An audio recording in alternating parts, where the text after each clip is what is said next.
Eh bien salut à tous les potes, c'est Théozinho et bienvenue sur ma chaîne. On se retrouve pour le débrief de ce match, une victoire lensoise 2-1 face à Brest. Une victoire qui a été globalement maîtrisée, on n'a pas été trop en danger par les Brestois. On retracera la physionomie de ce match, on verra qui ont été les tops et les flops.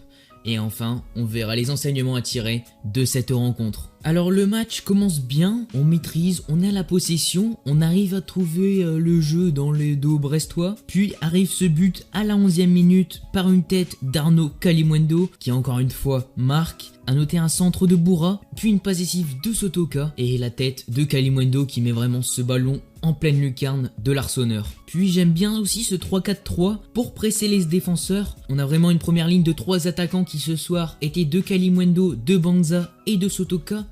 On occupe bien la largeur. Donc c'est vrai que les Brestois souvent se faisaient des places plus sur leur charnière entre RL et Duverne. Et une fois qu'ils arrivaient à décaler sur leurs latéraux, bah t'avais vraiment les pistons qui montaient. Et c'est ça vraiment que j'aime bien pour presser avec ce 3-4-3. Puis arrive ce penalty à la 32e minute. Kalimuendo qui est trouvé dans la profondeur, hein, très bon. Et Duverne qui annule une action de but. Pour moi, le penalty est clair et net. Il peut y avoir rouge, hein. Apparemment c'est parce que la double peine n'existe plus, mais le rouge aurait pu être sorti. Ensuite le penalty va être transformé par un très bon tir de Florian Sotoka. On rentre à la mi-temps avec un score de 2-0 qui nous convient très bien. Puis au retour des vestiaires, on a la possibilité de se mettre à l'abri, notamment par l'intermédiaire de Florian Sotoka, qui fait un crochet et qui malheureusement tire à côté. Ensuite, on va maîtriser cette fin de match en restant bas, sans forcément aller chercher les Brestois. On assure, hein, pas énormément de décalage ont été trouvés justement par les Bretons. Malheureusement, il y a quand même une mauvaise nouvelle avant la fin d'année, c'est cette blessure à la 84e minute de Leka, qu'il faut le dire, est assez inquiétante. Elle est conne puisque c'est Michelin qui lui fonce dessus à pleine vitesse. Bien sûr, c'est tout à fait involontaire. Il a l'air de se plaindre du bras, on espère que ce sera pas trop grave.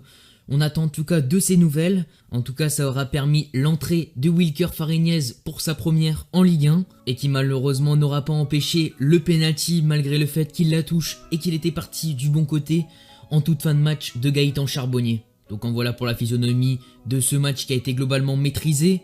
Ensuite, maintenant on va passer au top et au flop. Avec le premier top, c'est Arnaud Kalimuendo, la jeune pépite parisienne, le Titi parisien, qui a été encore une fois très bon ce soir. Il obtient un penalty, il marque un but. C'est globalement la confirmation de tous ses premiers matchs. Pour le second top, j'ai envie de distinguer un joueur.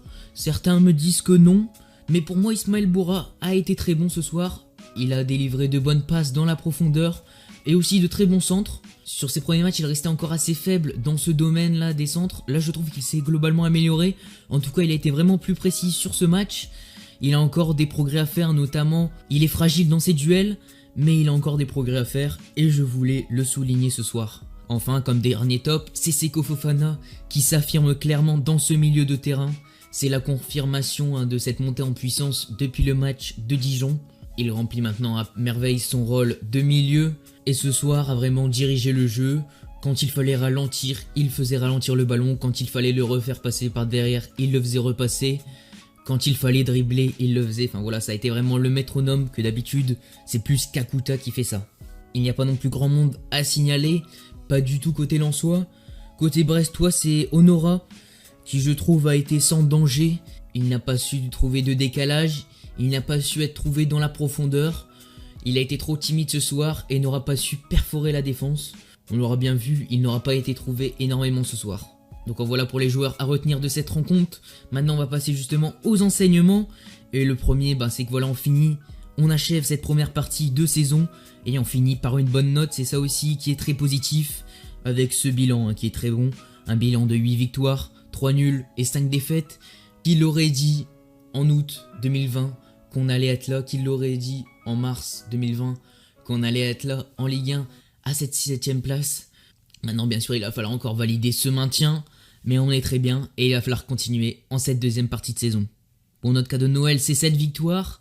Malheureusement il y a quand même un petit cadeau empoisonné, c'est la blessure de Leka qui est assez inquiétante. Notre capitaine bis avec Cahuzac. On attend de ses nouvelles. On voudra savoir ce que c'est. En tout cas, voilà, il a 2 semaines pour se reposer, mais j'ai peur que ça prenne un peu plus de temps. Donc en voilà les gars pour ce débrief, j'espère qu'il vous aura plu. En tout cas, si c'est le cas, vous pouvez mettre un pouce bleu et vous abonner. Moi je vous dis à plus dans une prochaine vidéo. C'était Théozinho. Allez, salut et allez lance!